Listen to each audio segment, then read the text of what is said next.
Online कोई नहीं है ना? कौन है ऑनलाइन?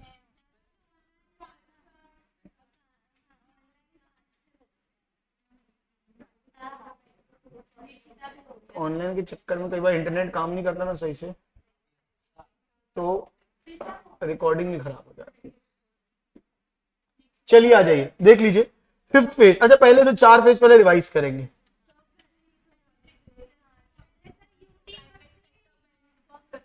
दो मिनट पहले मेरे को पढ़ा लेना, मुझे क्या पढ़ाना है पहले, ठीक है। फर्स्ट फेज क्या था बताओ? सिर्फ यूटीआई था, बोलो हाँ या नहीं। कब से कौन से ईयर तक? 64 से 87 से 10 साल पहले 78 को उसमें उसको किसने खरीद लिया था?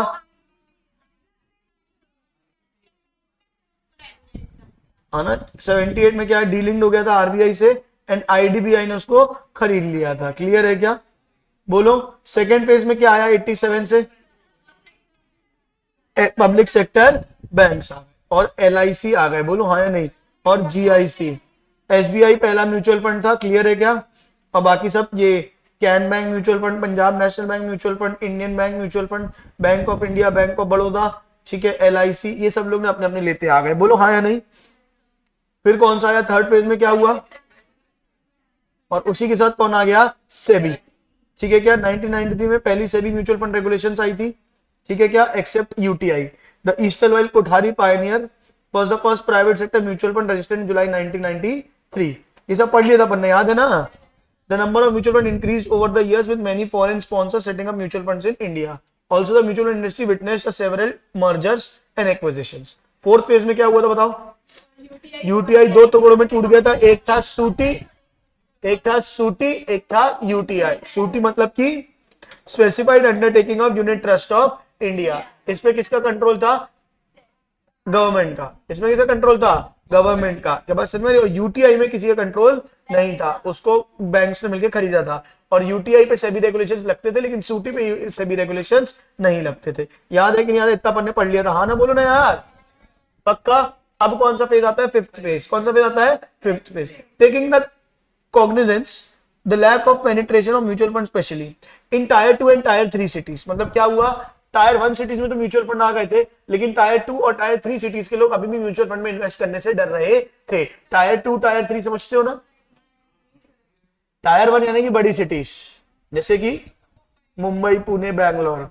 टायर 2 क्या हो गया? अपने जैसे सिटीज, जबलपुर, इंदौर, बात समझ रही? और अपन से पीछे वाले सिटीज कटनी वगैरह और ये सब क्या हो जाएंगे? Tyre 3 cities. ये पॉपुलेशन के बेसिस में और ग्रोथ के बेसिस में बाइफरकेटेड रहता है। क्लियर है क्या? तो टायर 2 और टायर 3 सिटीज में अभी भी क्या था? म्यूचुअल फंड का बोलबाला उतना नहीं था। Need for the greater alignment of interest in various stakeholders. SEBI introduce several progressive measures in September 2012 to re-energize the Indian mutual fund industry and increase mutual fund penetration, ताकि गांव-गांव, शहर-शहर, गली-गली में भी क्या हो?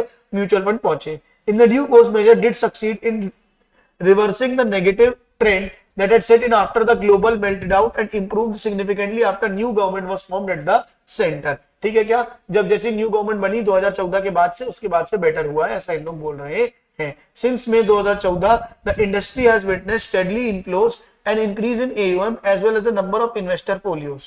The industry's AUM crossed the milestone of 10 trillion। कितना हो गया बेटा? 10 trillion for the first time on 31 May 2014। And in short span of 2 years, AUM size has crossed 15 lakh crore जुलाई 2016। पहले कितना था बेटा? 10 ट्रिलियन। कितना था? 10 ट्रिलियन यानी कि 10 लाख करोड़। कितना बेटा? 10 लाख करोड़। ट्रिलियन का मतलब क्या होता है? इसका मतलब लाख करोड़। ट्रिलियन का मतलब क्या होता है बेटा? लाख करोड़। जितने लाख और उसके आगे क्या? करोड़, वो क्या होता है बेटा? ट्रिलियन। क्लियर है क्या? अब 10 ट्रिलियन बोल रहे हैं तो 10 लाख करोड़, और फिर बढ़ के कितना हो गया? 15 लाख करोड़। नहीं आ रहा है? क्या आ रहा है? The overall size of Indian mutual fund industry has grown from 3.26 trillion on 31 March 7 to 15.63 trillion on 31 August 2016। The highest we have ever and 5-fold increase in the span of less than 10 years। सबसे ज्यादा बढ़ा है, 5 गुना बढ़ा है पिछले 10 सालों में। कुछ इसमें अलग है क्या समझने वाला? अरे बोल बेटा, प्योर डेटा है कि कितना कितना क्या क्या बढ़ा है। In fact the mutual fund industry has doubled its AUM in last 4 years from 5.87 trillion on 31 March 12 to 12.33 trillion on 31 March 16 and further grows to 15.16 on 31 August 2016। इतना पूरा याद रख सकते हो क्या? सिर्फ कितना याद रखना, आज कितने ट्रिलियन है अपन ने पढ़ा था? 35, याद है? 35 लाख करोड़ पढ़ा था, याद है? तो अभी कितना है? 35 लाख करोड़। और बस ये समझना कि 2000 इन लोग क्या बोले, 14 के बाद से बहुत ज्यादा बड़ा है, मैनीफोल्ड बड़ा है। इतनी बात अपन को याद रखनी। नहीं आ रहा है कि आ रहा है? The number of investors folios has gone up to 3.94 crore and folios as on 31 March 14 4.98 crore थे। ठीक है क्या? Policies, number of folios, policies folio number होता है ना, हर किसी का एक फोलियो नंबर होता है, आपकी पॉलिसी नंबर होता है ना? तो folio number of policies on average 3.38 lakh new folios are added every month in the last 2 years since 2014। 3.38 lakhs extra policies ली जा रही है हर महीने के बाद, समझ में आ रही है? सिंस पिछले 2 सालों से, सिंस 2014 से, सॉरी। नहीं आ रहा है कि आ रहा है? The growth size of the industry has been possibly due to the twin effects of the regulatory measures taken by SEBI in re-energizing the mutual fund industry in September 2012 and the support from mutual fund distributors in expanding the retail base। ये क्यों हो पाया है? 2 कारण से। एक, सेबी ने जो री-एनर्जाइज करने के स्टेप्स उठाए वो, प्लस जो सपोर्ट मिला है किससे? Mutual fund distributors in expanding the retail base, जो लोग म्यूचुअल फंड बेचने का काम करते हैं उनसे। नहीं आ रहा है कि आ रहा है? बोल बेटा। अच्छा मुझे बताओ, यहां तक मैं तुमको क्या नहीं समझ में आया जब तुम मुझसे रीड कर रहे थे? तो मैंने क्या दिया था?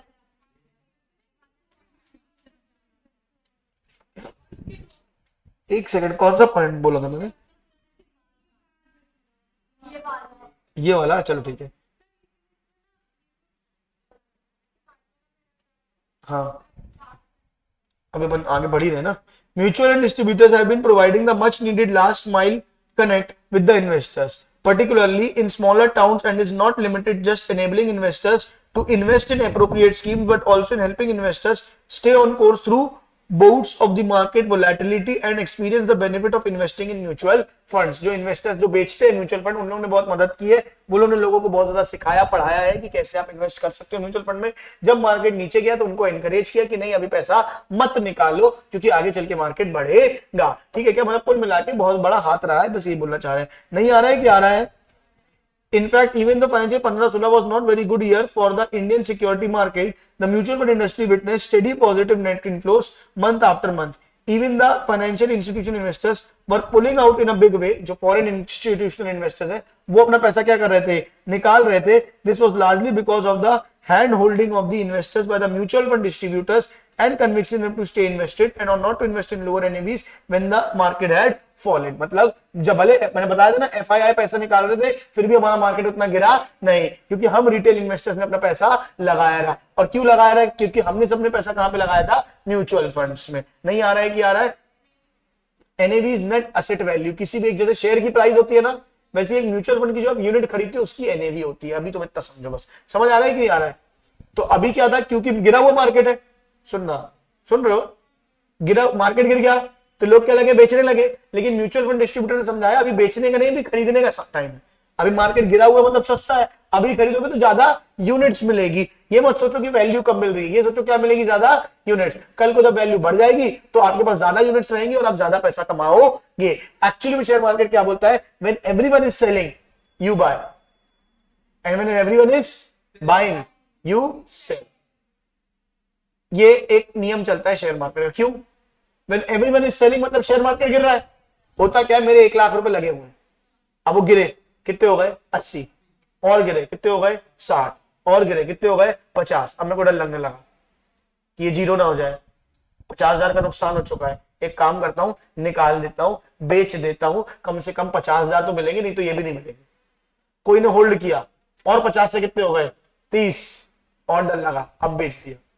अब सब लोग इस समय क्या कर रहे होते हैं? बेच रहे होते हैं। अब तुमको इस समय पे दिमाग लगाना है कि देखो मार्केट गिरा है, जिंदगी भर गिरा रहेगा ऐसा हो नहीं सकता। अगर तुमने पहले खरीदा नहीं है तो आज 30 की रेट में क्या कर लो? खरीद लो। 100 वाली चीज कितने मिल रही है? 30 में। कल को जब बढ़ेगी तो 100 से भी ऊपर जाएगी। बात समझ में आ रही है? तो अगर आप इन्वेस्टर हो, आपके पास पैसा है, तो आप क्या करो? इन्वेस्ट करो। जब सब लोग क्या कर रहे हैं? बेच रहे हैं। और भले आपके पैसे लगे हुए, मान के चलो आप ही वो इंसान हो जिसके 1 लाख लगे हुए, और वो 50 से 30 पहुंच चुके हैं, तो आपको डरने का नहीं है, आपको क्या करने का है, होल्ड करने का है। क्या करने का है, होल्ड। कि मार्केट आपका गिरेगा, स्टॉक मार्केट जब पैंडेमिक आया तो इतना मार्केट गिरा क्यों, क्योंकि सबको क्या लगा कंपनियां डूबेगी। अब तो क्या होगा भविष्य, लोगों तो उस समय, आज तुम बैठे हो यहाँ पे, उस समय क्या सोच रहे थे, भैया दुनिया ही ना खत्म हो जाए, क्या होगा, कंपनी तो बंद हो जाएगी, रद्द हो जाएगी, लॉकडाउन लग गया, इंडिया तो बर्बाद हो जाएगा, ये चल रहा था लोगों के मन में। तो सबने अपनी कंपनी से पैसा क्या निकालना चालू कर दिया, बंद कर दिया, बिजनेस सारे बंद थे, शेयर मार्केट में सबने क्या करना था, बेचना चालू कर दिया। अब शेयर मार्केट क्या हुआ, गिरा। अब जिसको दिमाग था उसने उस समय क्या करा, खरीदा, या तो फिर होल्ड भी किया होता तो भी अच्छा था, बात समझ में आ रही, लेकिन डर के बेचना नहीं, उन्हें होल्ड किया, होल्ड किया तो क्या हुआ, रखा रहा, आज वो पैसा इनिशियली से भी ज्यादा है। बात समझ आ रही, मैंने दिखाया था आपको शेयर मार्केट का, नहीं आ रहा है कि आ रहा है। तो पॉइंट क्या है, यही कि भले गिरे हुए टाइम पे एनएवी अगर जब गिरा हुआ है तो आप ये मत सोचो कि आपको मार्केट कम वैल्यू मिल रही है, आप ये सोचो कि सस्ता मिल रहा है, कम एनएवी है, तो आप ज्यादा यूनिट्स खरीद पाओगे, यही लिखा हुआ है। नहीं आया कि आया। Mutual fund distributors have also had major role in popularizing SIP, systematic investment plan, over the years. In April 16, the number of SIP accounts had crossed 1 crore mark, and currently each month retail investors contribute around 3500 crore via SIP। 3500 crore रुपए जमा करते हैं SIP के through हर महीने की हर साल, every month, हर महीने कितना, 3500 करोड़ इन्वेस्टमेंट करते हैं म्यूचुअल फंड में। और म्यूचुअल फंड का पैसा अल्टीमेटली कहा जाता है, शेयर मार्केट में। नहीं आ रहा है कि आ रहा है, बोलो बेटा। तो ये सिर्फ डेटा पार्ट था कि 2014 के बाद से हमने काफी अच्छा ग्रो किया है, हमने 4 गुना 2 गुना ग्रो किया है, हमारे फोलियोज भी क्या हुए, ग्रो किए। क्या बात समझ में, हमारी स्कीमें बहुत अच्छी चल रही है, भले ही मार्केट डाउन हुआ लेकिन फिर भी इन्वेस्टर रुके नहीं, एफआईआई ने पैसा निकाला, फिर भी हमारे लोगों ने लगाया रहा। बस इतनी बात है आपकी करंट फेज में। आया कि नहीं आया, फटाफट बोल दो। क्या तुमको ये इकोनॉमिक्स पढ़ने का तरीका समझ में आ रहा है? बोरिंग टॉपिक को क्या ये बोरिंग लग रहा है क्या उतना, जबकि ये बोरिंग है? क्या बात समझ में आ रही? अगर आप बोरिंग को भी, बोरिंग टॉपिक के भी अंदर घुस के पढ़ोगे, उसको रियल वर्ल्ड में समझ के पढ़ोगे, तो तुमको कभी तकलीफ नहीं जाएगी, और थ्योरी पढ़ने की हैबिट जो होगी वो तुम्हारी बेटर होती चली जाएगी। हाँ या ना, फटाफट बोलो यार। आ गया क्या यहां तक? चलिए आगे वाले पॉइंट तुम लोग को समझ में नहीं आया, अब अपन वो डील करते हैं। एक बार इसको देखना है क्या, चांद दी कुड़ी बदला दी बहन, आगे बढ़े।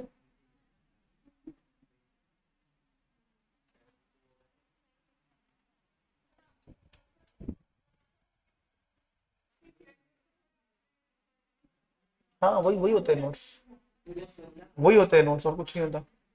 देख लूंगा अभी। वन ऑफ द रिमार्केबल, आगे बढ़ेंगे नहीं बढ़े, one of the remarkable development in Indian union 2002 regarding mutual fund industry is taxing the virtual digital assets which has been boost on the 38 trillion mutual fund industry. इसका मतलब क्या बताओ, तुमको पता है इसका मतलब? वर्चुअल डिजिटल एसेट यानी क्रिप्टो करेंसी में टैक्स लगा दिया, उससे क्या हुआ, म्यूचुअल फंड इंडस्ट्री को और ताकत मिली, क्योंकि लोग म्यूचुअल फंड से पैसे निकाले कहां जा रहे थे, क्रिप्टो में, क्योंकि वहां पे टैक्स नहीं था, अब म्यूचुअल फंड में टैक्स था। तो अब जैसे क्रिप्टो में गए तो अब क्रिप्टो में क्या हो गया, टैक्स हो गया, यहां भी टैक्स हो गया, तो म्यूचुअल फंड इंडस्ट्री को और ताकत मिली है। It will help more millennial come into its fold. Taxation on gains from digital assets will help curb speculation and should help channelize the savings into well regulated long term investment like mutual fund। अब पैसा mutual fund में जाएगा। नहीं आया क्या आया?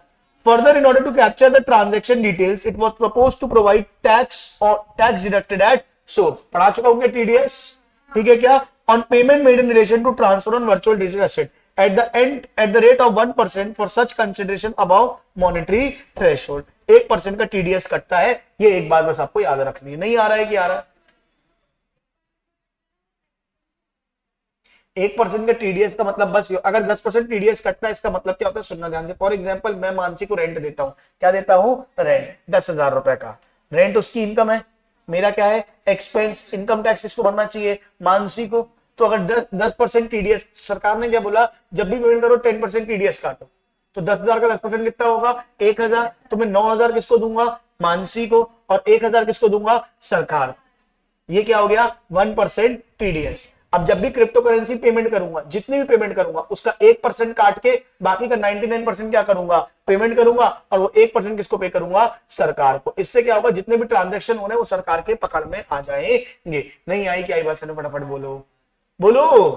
अरे आ रहा है, चलो Mutual fund players say that until now, many investors used to invest in cryptocurrency as there was no proper tax structure.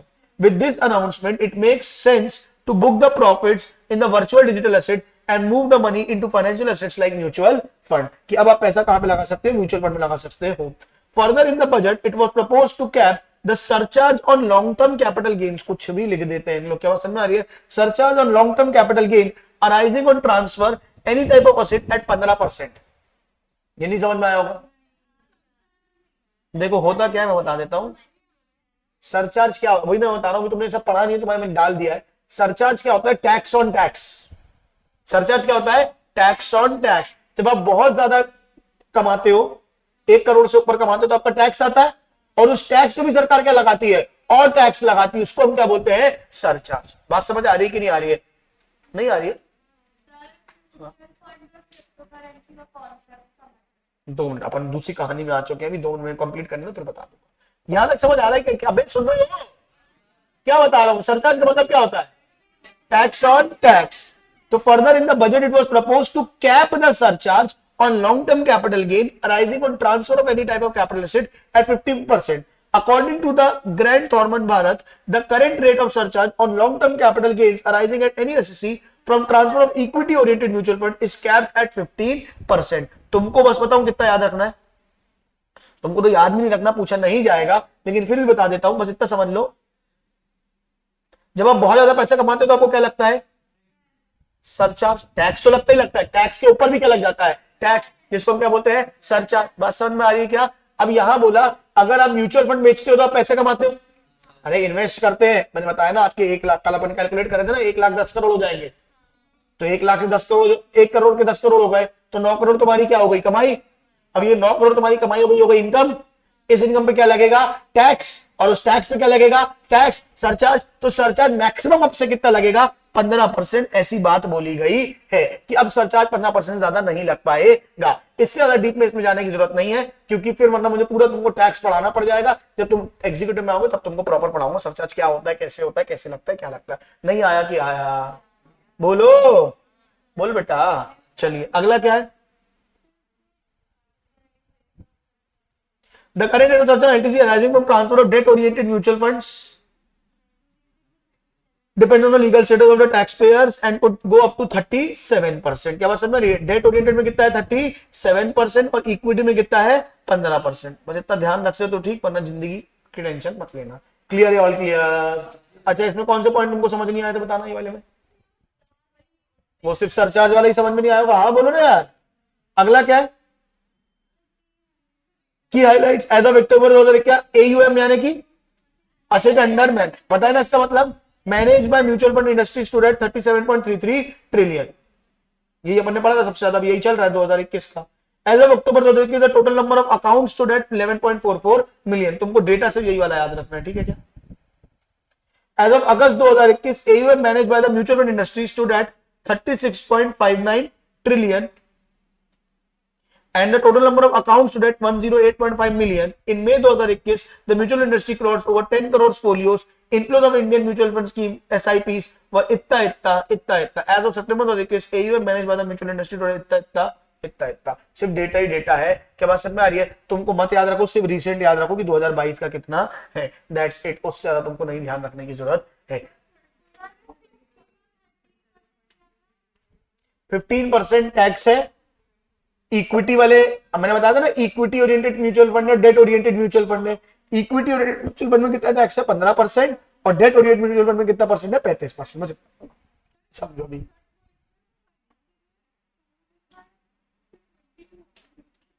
As of August manage by mutual इतना. हाँ वो 22 होना चाहिए.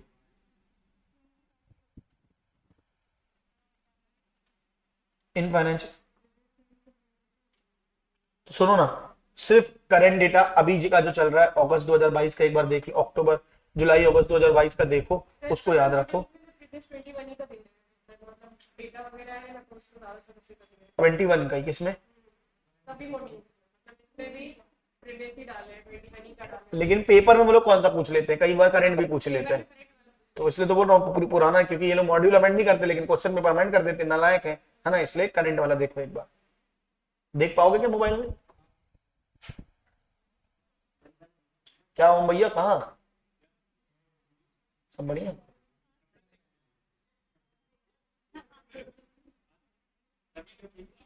बर्थडे देखे तुम्हारा? अच्छे लग रहे हो। कितना? 39.45 ट्रिलियन।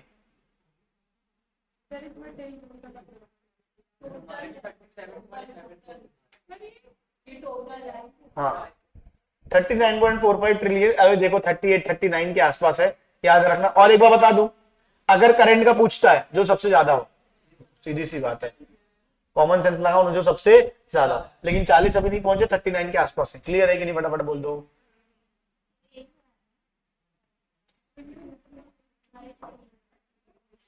चलो चलो चलो चलो आगे बढ़े क्या?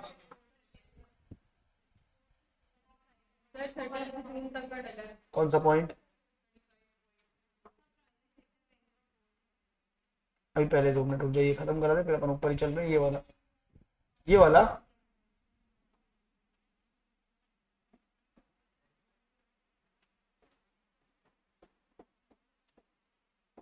चलो यहां तक समझ में आया क्या?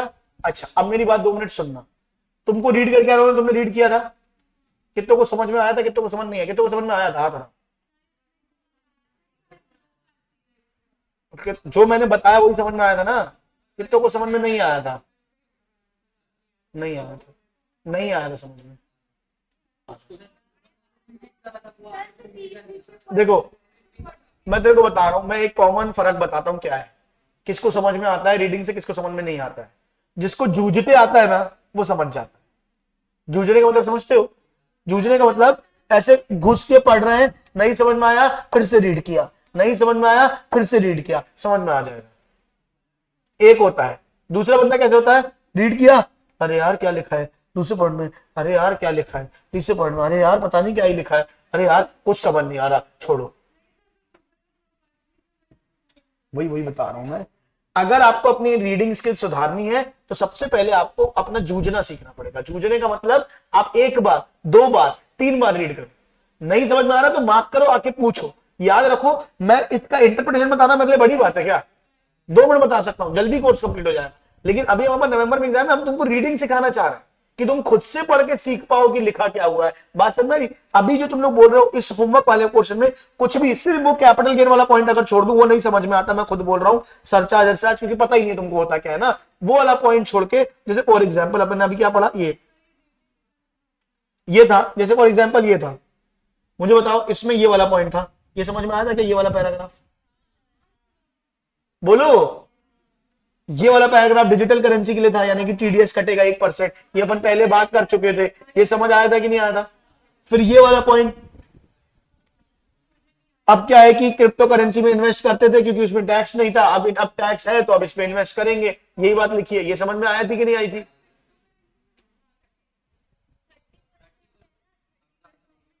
टैक्स पहले क्रिप्टो करेंसी में टैक्स था ही नहीं, और इसमें टैक्स था। और कई जगहों में म्यूचुअल फंड में टैक्स बेनिफिट होता है, और टैक्स बेनिफिट होता है लेकिन, और यहां पे तो क्या था, बिल्कुल ही टैक्स नहीं था, अब इसमें टैक्स लग गया, तो अब ज्यादा टैक्स बेनिफिट किसमें? म्यूचुअल फंड में।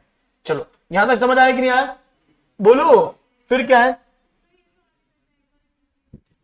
ये वाला नहीं समझ में आया होगा, और ये वाला नहीं समझ में आया होगा। मतलब अगर ये 2 पॉइंट समझ में नहीं आए, लेकिन आपने ये दोनों पॉइंट पढ़ने के बाद आपने ये दोनों पॉइंट पढ़े ही नहीं, तो आप में गड़बड़ी है। ये सारे, मतलब मैं इसको अगर पैराग्राफ को पॉइंट वाइज बांटू तो पॉइंट नंबर 1 आपको बनना चाहिए था, पॉइंट नंबर 2 आपको बनना चाहिए था, पॉइंट नंबर 3 आपको बनना चाहिए था, 4 5 नहीं बनना चाहिए था, कोई दिक्कत की बात नहीं है। मतलब ये 4th और ये 5th नहीं बनना चाहिए था, और 6th तो की हाइलाइट्स है तो ये बननी चाहिए थी। यानी सिर्फ चौथा और 5वां पॉइंट छोड़ के बाकी सारी पॉइंट आपको समझ में आने चाहिए थे। नहीं आए तो रीड करना चाहिए था एटलीस्ट। बोलो क्या किया था आपने? अगर किया था तो वेरी गुड, नहीं किया तो अगली बार कोशिश करेंगे।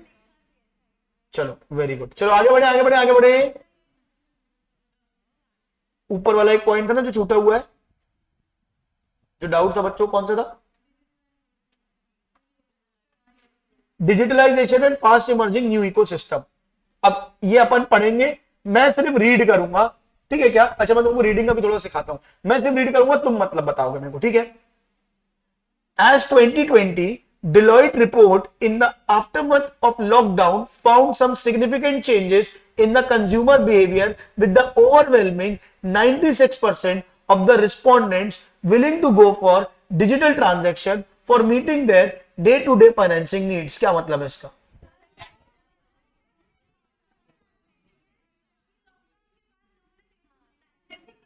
डिजिटल रूप, 96% लोग डिजिटल ट्रांजैक्शन के लिए चाहते हैं, ठीक है क्या? और ये किसने किया था? डिलॉयट ने किया था। डिलॉयट एक फर्म होती है, पता है क्या? चलो, तो अब तुमको बस यहां पे क्या अंडरलाइन करना है? डिलॉयट रिपोर्ट और 96% ऑफ रिस्पोंडेंट, ठीक है क्या, गो डिजिटल, ठीक है क्या, meeting the day to day financial needs. With the increasing adoption of open banking worldwide, there are rising concerns around the data sharing and security. अब क्या मतलब इसका? की भी चिंता है, डेटा शेयरिंग और सिक्योरिटी की भी क्या है? चिंता है। मेरा डेटा दुनिया के पास जा रहा है, मैं कितना खर्च कर रहा हूं, कहां खर्च कर रहा हूं, तो ये भी एक लफड़े वाली बात है। In the view of our set facts, countries across the world are mapping off their way forward in terms of working on regulatory approach to data sharing across sectors. इसका मतलब क्या है?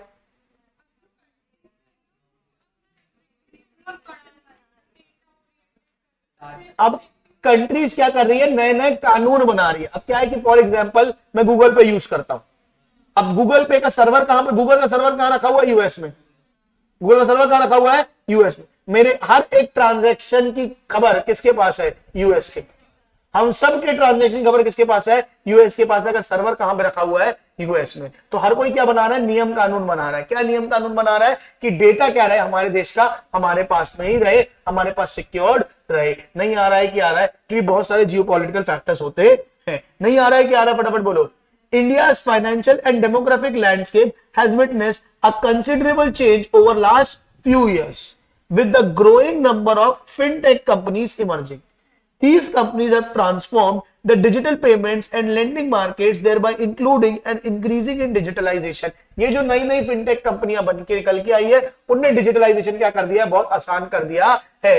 एक क्लिक पे, पहले क्या होता था? एफडी कराने बैंक जाओ, आज क्या है? एक क्लिक पे एफडी होती है, एक क्लिक पे एफडी टूटती है, एक क्लिक पे लोन मिलता है, एक क्लिक पे इंश्योरेंस मिलता है। अरे हाँ बोलना यार। तो इनने फिनटेक कंपनी ने, जैसे फोन पे, इनने क्या कर दिया है? पूरी दुनिया को, पूरे इंडिया को क्या कर दिया? रिवोल्यूशनाइज कर दिया, चेंज कर दिया है हमारे खर्चे करने के तरीकों को। बात समझ आ रही कि नहीं आ रही? मैं आज से 3 साल पुरानी बात अगर तुमको बताऊं, मेरे हाथ में अगर कैश होता था तो खर्च हो जाता था, तो मैं उसको क्या करता था? बैंक अकाउंट में डिपॉजिट करके रखता था कि यार जितने हाथ में पैसे रहे उतने खर्च होते जाते।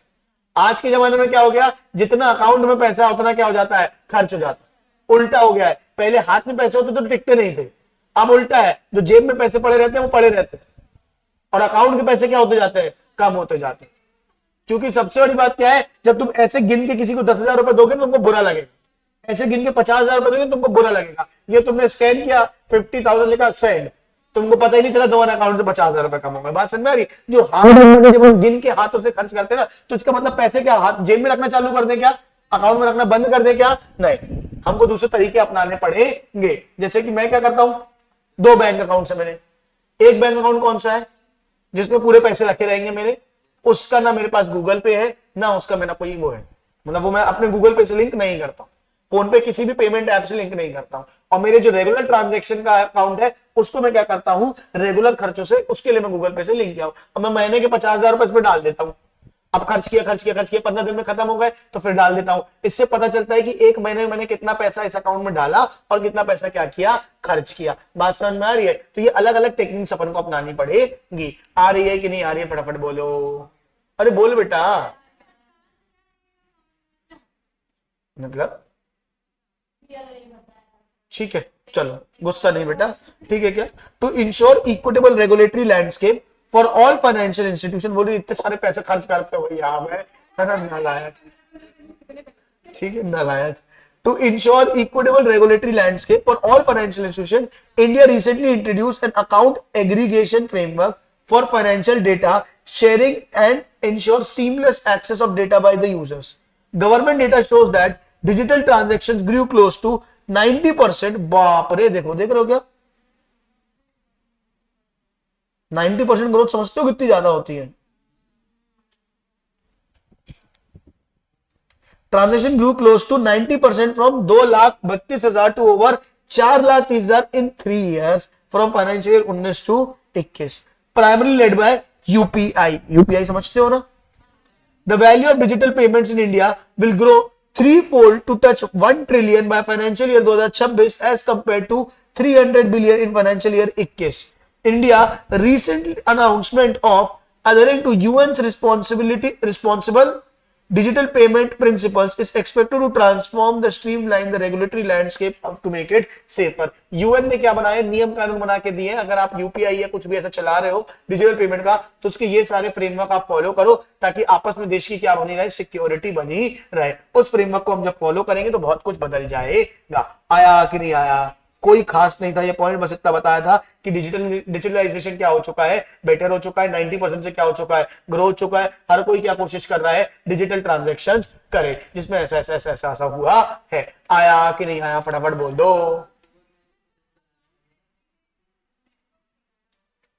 हाँ, इंडिया रिसेंटली अनाउंस्ड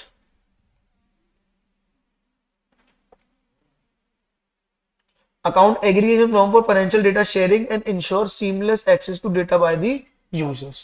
ये गवर्नमेंट ने सिस्टम निकाला होगा, इसका एग्जैक्टली मेरे को एक बार देख के बताना पड़ेगा। ये गवर्नमेंट ने कोई सिस्टम निकाला होगा जिससे पूरा फाइनेंशियल डेटा क्या हो जाए, एग्रीगेट हो जाए, एकत्रित हो जाए और पता चल जाए कि कहां पे क्या कैसा है। अब वो फ्रेमवर्क है क्या, ये मेरे को देखना है, मुझे भी आइडिया नहीं है इसका। चलेगा क्या क्या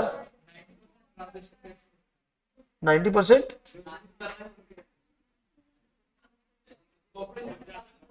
90% ग्रोथ, आज 1 लाख है, कल 2 लाख हो गया तो 100% की ग्रोथ। 90% ग्रोथ बोला, आया समझ में? बोलो बेटा, ये म्यूचुअल फंड्स भी हो गया। इंश्योरेंस पढ़ना है क्या अभी, या मैं चाहता हूं कि एक बार इंश्योरेंस आप रीड करके आए, क्या बोलते हो? क्या यूपीआई, यूपीआई क्या है? अच्छा बताओ, व्हाट इज यूपीआई? अच्छा बताओ, वीजा क्या है?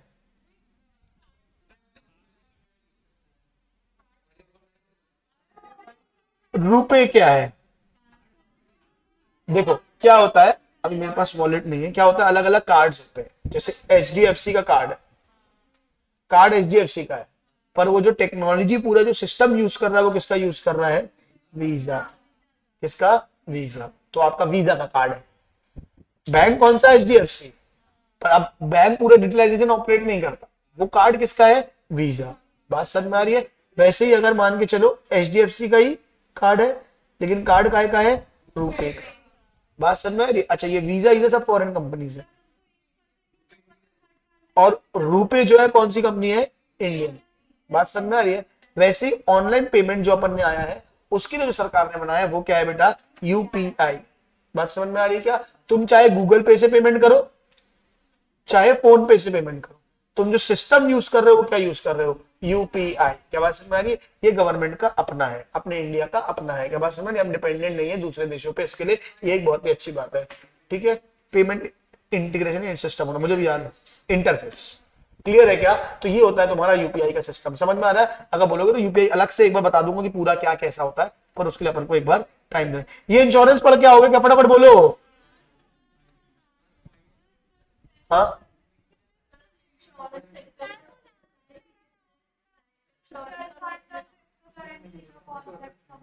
हाँ बता दे रहा हूँ। हाँ,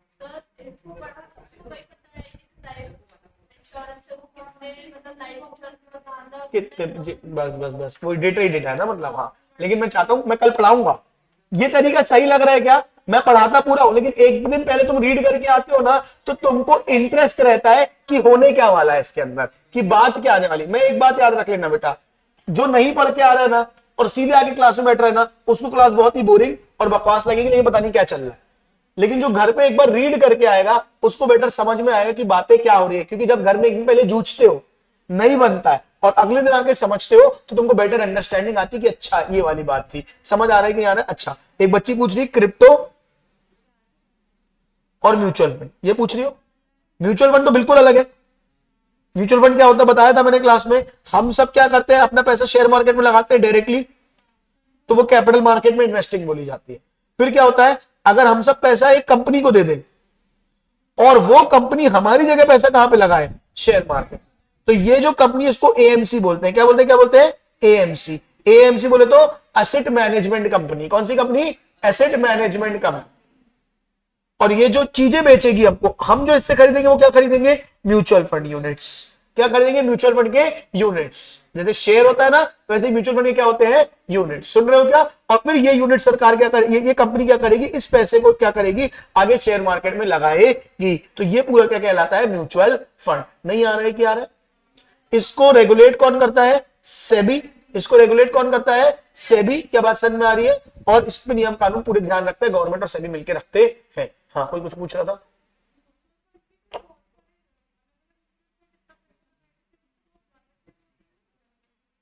हाँ ना।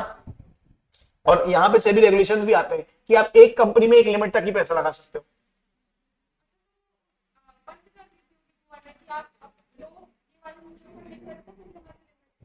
नहीं नहीं, क्या होगा, जैसे फॉर मान के चलो मैं एक म्यूचुअल फंड कंपनी हूं, तुम सब मुझे पैसा दोगे, तुमने मुझे इक्विटी में लगाओ, और मेरी रिलायंस से 60 गांठ है, भले वो कंपनी अच्छी हो चाहे ना हो, मैंने पूरा पैसा जाके कहां पे ठोक दिया, रिलायंस में। अब पैसा डूबेगा तो तुम्हारा डूबेगा, मेरा क्या जा रहा है। बात समझ में आ रही है। यहाँ पे कौन बैठा है, सेबी। सेबी ने क्या लगाया, रेगुलेशन। आप कोई भी म्यूचुअल फंड, कैसा भी म्यूचुअल फंड, किसी भी एक कंपनी में 20% ज्यादा नहीं लगा सकता। तो अब मैं क्या हो गया, बाध्य हो गया कि मैं, अगर रिलायंस मेरी 60 गांठ भी है तो मैं कितना लगा सकता हूं, 20% ही लगा सकता हूं। और मैंने पैसा किसके नाम से लिया है, कल बताया था मैंने तुमको, पैसा किसके नाम से लिया है, लार्ज कैप के नाम से लिया है, तो मुझे काय में लगाना पड़ेगा, लार्ज कैप में ही लगाना पड़ेगा, यानी कि निफ्टी की टॉप 50 कंपनीज में ही लगाना पड़ेगा। नहीं आ रहा है, क्या आ रहा है। तो अब अल्टीमेटली क्या हो गया, मैं खुद ही फंसा हुआ। मेरे को सेबी ने क्या करके रखा है, पकड़ के रखा है कि मैं कहीं ऐसा कोई गोलमाल ना कर पाऊं। मैं किसी एक कंपनी में पैसा नहीं लगा सकता, मल्टीपल कंपनी में लगाना है, अपनी मन की किसी भी कंपनी में नहीं लगा सकता। अगर लार्ज कैप है तो लार्ज कैप में ही लगाना है, मिड कैप है तो मिड कैप में ही लगाना है, इतने टाइम तक ही लगाना है। इतना पैसा मुझे अपने पास लिक्विड कैश फॉर्म में या लिक्विड फॉर्म में होल्ड करना ही पड़ेगा। अगर डेट फंड है तो ये अलग अलग सेबी रेगुलेशंस। तुम अभी एग्जीक्यूटिव में जाओगे ना, तो सेकंड ग्रुप में एसएलसीएम पढ़ोगे, security law and capital market. उसमें तुम सेबी रेगुलेशंस पढ़ोगे कि क्या क्या रेगुलेशंस लगाए गए हैं म्यूचुअल फंड कंपनीज पे, कि कितना पैसा कहां कहां पे लगाना है। तब अगर याद रहा तो इस बात को क्लिक करोगे, कनेक्ट करोगे तो समझ में आएगा। नहीं, हाँ, अलग अलग म्यूचुअल फंड्स होते हैं। आईपीओ वाले म्यूचुअल फंड्स भी आते हैं जो सिर्फ आईपीओ में लगाएगा, मतलब कोई सीमा नहीं रहेगी आज के म्यूचुअल फंड की, जहां बोलोगे। लेकिन अगर लार्ज कैप वाला है तो वो आईपीओ नहीं लगाएगा। अगर आईपीओ वाला म्यूचुअल फंड है तो वो क्या करेगा, आईपीओ ही लगाएगा। बात समझ में आ रही। हर म्यूचुअल फंड अपने अपने प्रकार के होते हैं, भांति भांति प्रकार के होते हैं। आ रहा है समझ में। हाँ,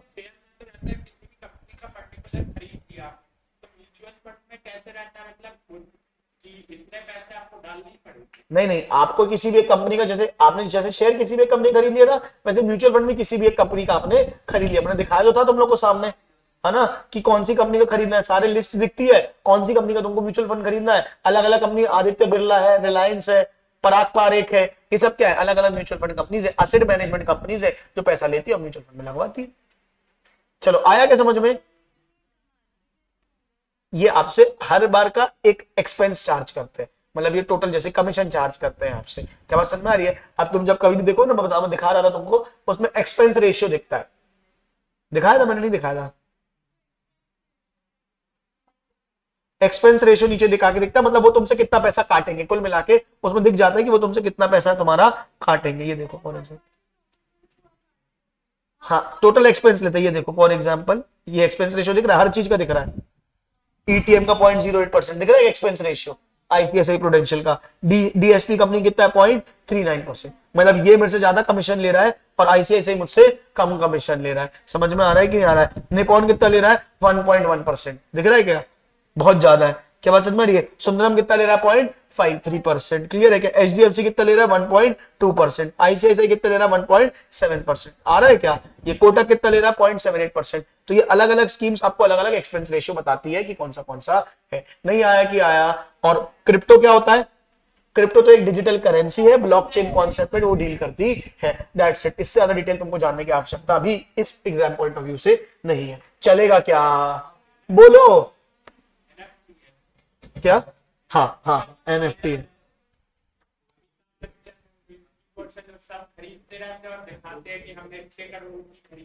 वो है, वो भी मतलब उसी में क्रिप्टो में ही आता है वो भी। चलो यहां तक आया कि नहीं आया? सारे बच्चे क्या करेंगे, इंश्योरेंस पढ़ के आएंगे पक्के से। याद रखना बेटा, जो पढ़ के आएगा वो पाएगा, बाकी तो भारत माता की जय।